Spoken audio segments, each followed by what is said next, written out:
It is good to have you here. We're expecting a few more, but we're going to go ahead and get started this morning. So let us open with a word of prayer. Let us settle into this space. I am not unaware of all that you all have on your plates, and I give thanks to God for all of you and for the work that you do in our local churches and the work that you do for Safe Sanctuaries. It is one of the most important things that we do is protecting our children, youth, and our vulnerable adults. And so we come together this morning for an important time. We're going to tell you some new information. Every church has a couple of decisions that they have to make here moving forward. So let us just take a moment and breathe. It took a bit to get here for everybody this morning, I'm sure. Some of you came from quite a ways away. And so let's try for just a moment to settle into this space, to let go of some of what you might have brought with you that will hinder you from being able to hear what we have to say. And I will acknowledge up front that some of it's not the most fun and fascinating things to listen to and engage in, but extremely important. There's not anything we do that's really more important than keeping our children, youth, and vulnerable adults safe. Let us take just a moment of silence and breathing, and I will open us with a prayer.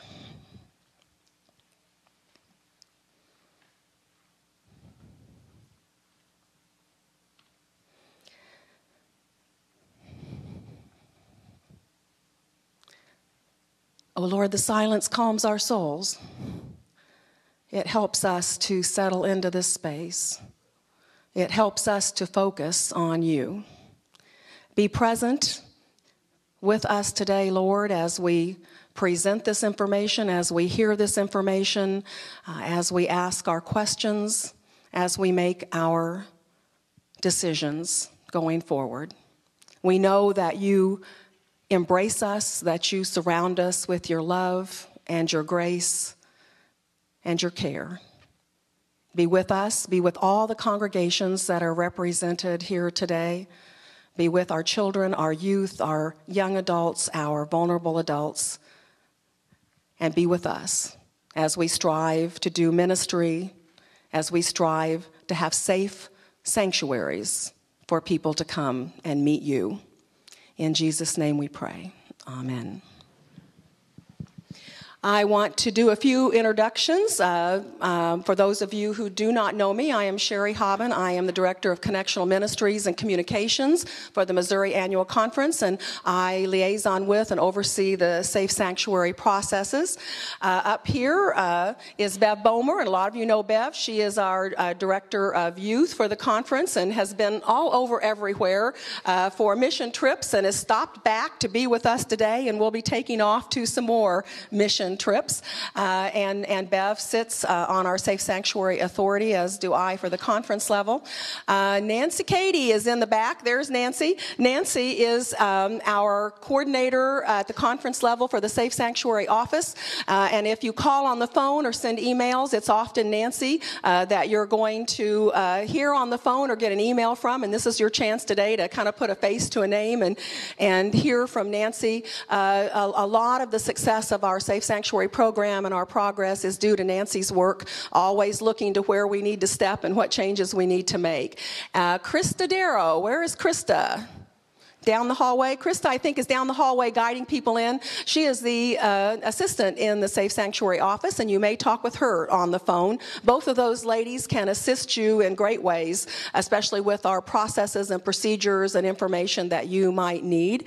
And Holly Davis, Holly's back in the sound booth there. Holly is our webmaster. She is our graphic design person, and she is here today to do some videotaping for us, and so we're glad that Holly is here with us also.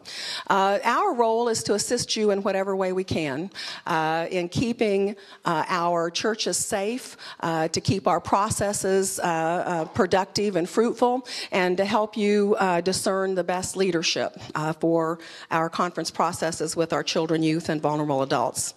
You should have received a card like this when you came in.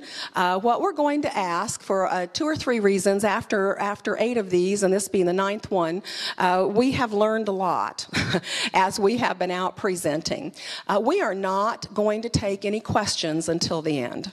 And part of that is because most of the questions that are asked early on are answered by the time that we get to the end of our process. But it also disrupts the process, and when people start asking questions, we go off down the road here someplace, and it's hard to bring everybody back, and we end up with people not understanding the processes. So what we're going to ask you to do is to write your questions down on this card. About halfway through, we will take the cards then, and we will take a look at them as we go along and answer them at the end. And we'll collect them again at the end for any questions that you might have had there. But again, most of the questions we have seen are answered at some point in the presentation. So write your questions down here.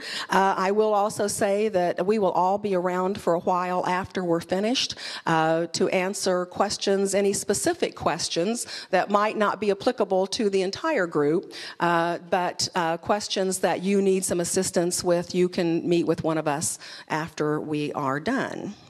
There are some books in the back.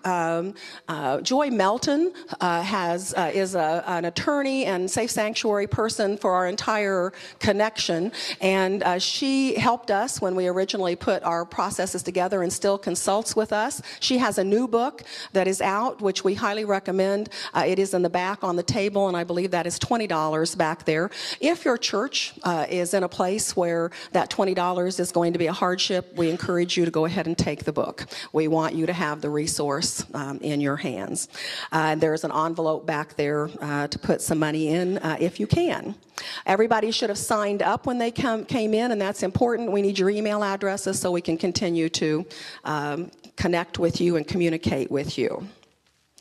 All right, we are just going to kind of go through this. The restrooms are out the doorway and to the right down the hall, and if you have to leave, you can do that. We will take a very short break about halfway through. Again, our intent is to get you out of here just a little bit earlier than what we said so we can get along with our day. So having said all of that, I'm going to turn this over to Bev Bomer, who's going to share some history and some things with you this morning. I have a little bit of history, and maybe you will remember some of us are been at this from the very beginning, which was 1999 is when the Missouri Annual Conference instituted the Safe Sanctuary policies and procedures that we did, and it was in 2007. If you turn to page 5 in your little packet, you will see a bunch of numbers and grid, and if you're interested in numbers and grids, you will enjoy looking through that. But you're going to just see that in 2007 is when we started the online processing for Safe Sanctuaries. And if you look at the not completed, you're going to notice a very large drop in those that are now being completed. And really the not completed, even for this year, is higher, but probably at the end of the year was lower only because we, in December, have lots of people starting to do online certification because of WOW. And as you know, that anybody who participates in any conference or district event that involves children and youth must be Conference Safe Sanctuary certified. And what's going to be happening in the next few months now as we move through this is that before we allowed local churches to use conference certification for their local church. We are now separating that, and as we go through today, you're going to hear more about that. But the new direction is that for those persons that are in your local church right now that are working with nursery, preschools, doing vacation Bible school, that kind of thing, with never the intention of going to a conference, mission trip, church camp, WOW, some of our conference youth and children events, we're separating their certification. And so that's what is happening now and why we're having these meetings so that you can begin to understand what that will be. One of the other things you might want to notice on the grid is that we only deny how many people we have denied over the years. Because some people think that that's a big issue, and it is, but it's also something that was changing in ours is that because of the way in which conference events are being run, we're asking for a level of leadership and supervision that isn't always necessary in a local church. When you come on a week of mission trip or you're on a week of church camp as a counselor and you're in charge for several days with youth and children, we need to be sure that the people that are there can supervise, can provide that kind of leadership. That may not be necessary, that same level of leadership or supervision in a 1-hour Sunday school class. You can use people as a second adult in those situations that provides us some issues as just having another body on a mission trip. So that's kind of where we're moving, and we'll be learning more about that as we go through. Thanks, Bev. There's one other person, if he's here. Lee Walls, are you here?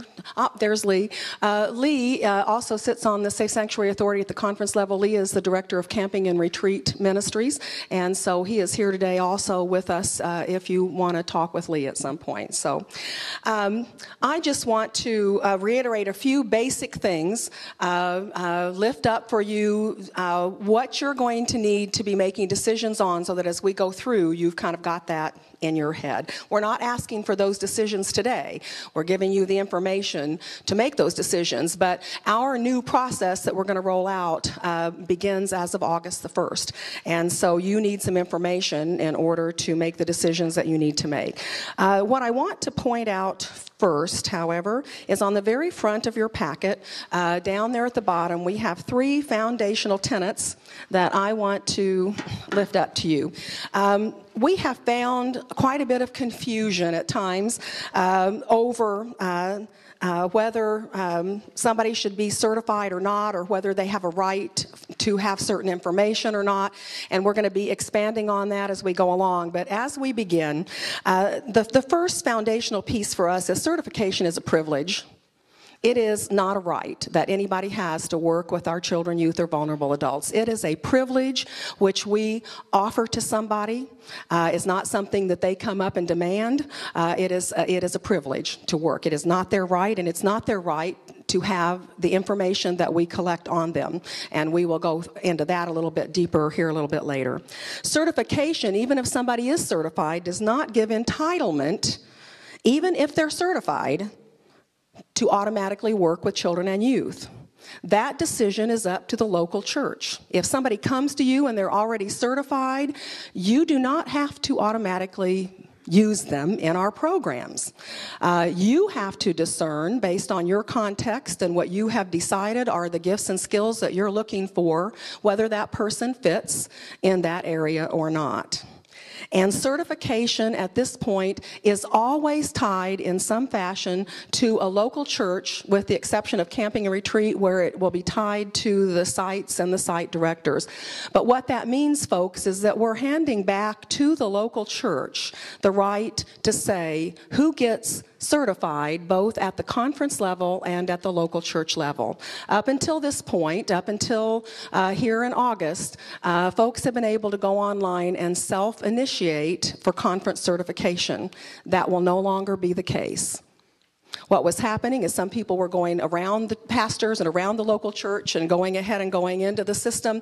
And so we are handing that back to you all to be able to say who gets to be certified for both conference and local church. And again, what I'm saying we're going to unpack here as we go along. So those are kind of 3 foundational pieces we wanted you to hear this morning. So what's happening is the conference office is now installing, has been here for quite a while, a new cloud-based server. And what that means is that the information comes in, and instead of being held on our servers and in our office, it's now going to be held out in the cloud up there. And so what used to only be able to be accessed through our system in our office now has the capability of anybody accessing from any place with the appropriate code.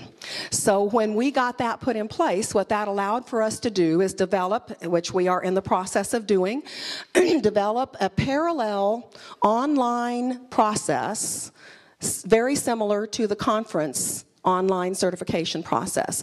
What that means is there will be background checks, there will be training, there will be references.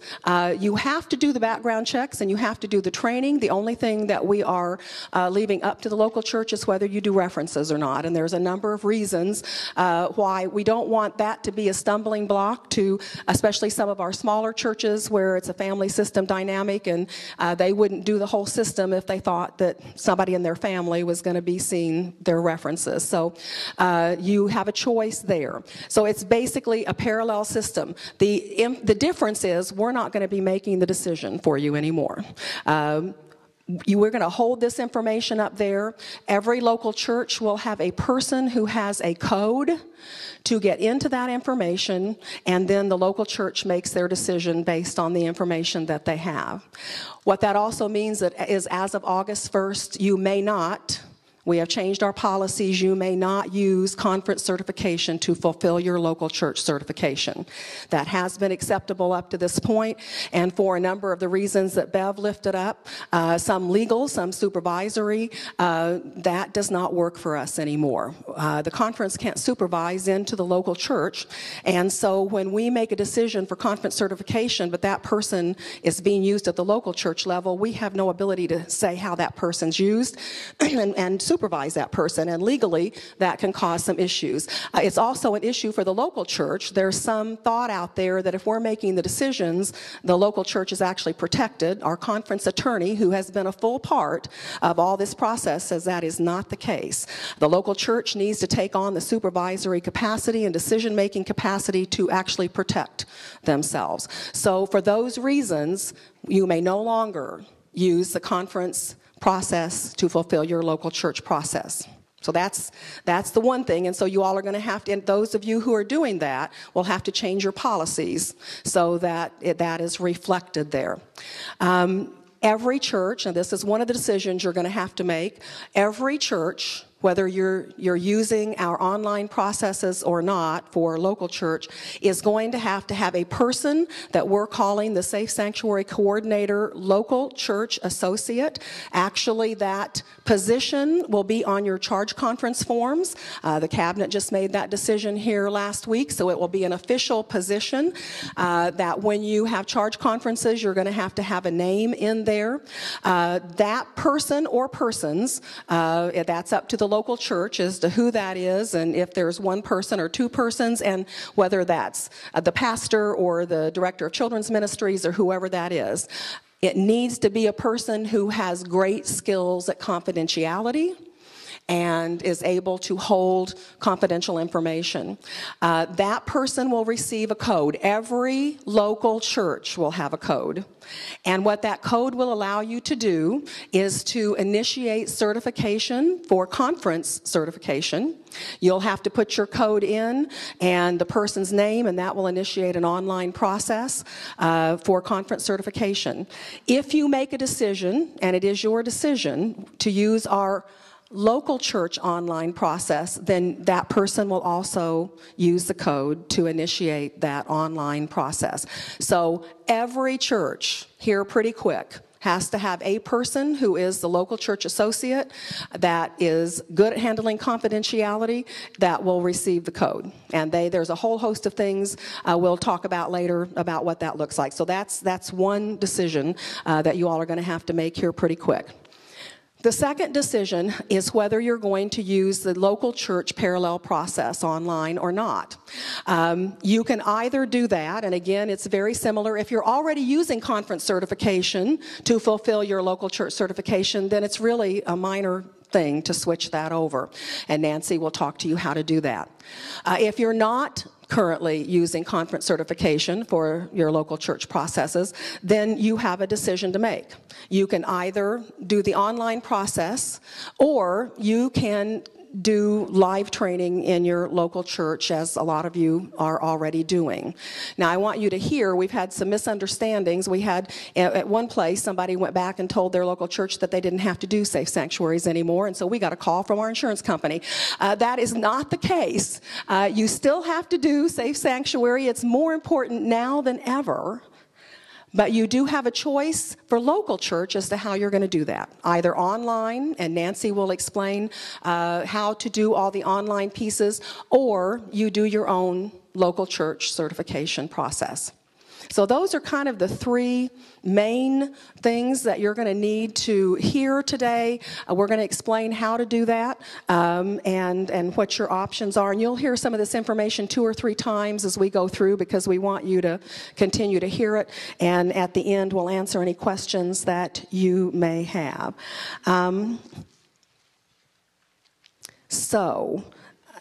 Nancy, or Bev, has talked a little bit about some of the differences. One of the other things that we've discovered is some confusion over what is local church certification and what is conference. And so we're going to be going over some definitions, but basically you do not need conference certification to work in the local church. And the only thing you need conference certification for are any conference or district events like camps and WOW and mission trips and those types of things. If you're not doing those things, you do not need, if that's all you're doing, you don't need local church unless you're working in your local church. If that's what you need, then our system is going to guide you now. When you go into our online system, you'll put in what activities you're doing, and it will automatically guide you towards the certification that you need. Local church are things like Vacation Bible School and Sunday School and anything that happens at the local church, and you do not need conference certification to work in your local church setting. There may be times when you want a person both local church and conference certified, and you will be able to do that when you enter into the system by the local church administrator putting in that they need both local church and conference certification. So we're going to be unpacking some of this as we go along here, and at this point I am going to turn this over to Nancy, I believe, who is going to start explaining some of the processes here